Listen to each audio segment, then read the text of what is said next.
అయింది. ఇంట్లో పిల్లలు ఉంటే ఖచ్చితంగా ఈవినింగ్ టైంకి ఏదో ఒకటి చేసి పెట్టాలి కదా. సో అలా అని చెప్పేసి రోజు బయట నుంచి అయితే ఏం తెచ్చుకోలేం కదండి. ఇలా అప్పుడప్పుడు కూడా ఇంట్లో చేస్తూ ఉండాలన్నమాట. నేనైతే ఎక్కువగా స్వీట్ కార్న్ అయితే చేస్తాను, ఎందుకంటే మా పెద్ద పాపకి స్వీట్ కార్న్ అంటే చాలా ఇష్టం అండి.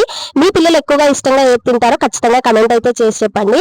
సో ట్యూషన్ కి వెళ్ళే టైంకి ఇలా స్వీట్ కార్న్ అయితే చేసి ఇచ్చేస్తానమాట. చక్కగా తినేసి అయితే ట్యూషన్ కి అయితే వెళ్ళిపోతుంది. నా ప్రతి ఒక్క వీడియోలో కూడా రెగ్యులర్ గా ఈ కమెంట్స్ అయితే చేస్తూ ఉంటారండి. అక్క మీ ఫీడింగ్ కుర్తీస్ ఎక్కడ తీసుకున్నారు, మీ నైట్ వేర్ గురించి చెప్పండి అనేసి అడుగుతూ ఉంటారు.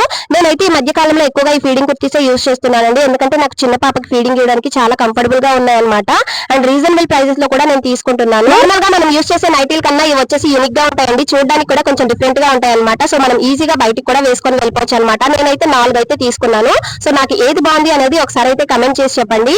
అలాగే వీళ్ళ కాంటాక్ట్ డీటెయిల్స్ కూడా నేను మెన్షన్ చేస్తాను, మీకు కూడా కావాలంటే వెళ్ళి అయితే తీసుకోవచ్చు. క్లాత్ కూడా చాలా సాఫ్ట్ గా ఉంటుందండి, మనం ఏ సీజన్ లో అయినా సరే ఈజీగా వేసుకోవచ్చు అనమాట. చాలా కంఫర్టబుల్ గా ఉంటుంది. సో వీడియో నచ్చితే లైక్ చేయండి, అలాగే ఛానల్ ని సబ్స్క్రైబ్ చేసుకోండి.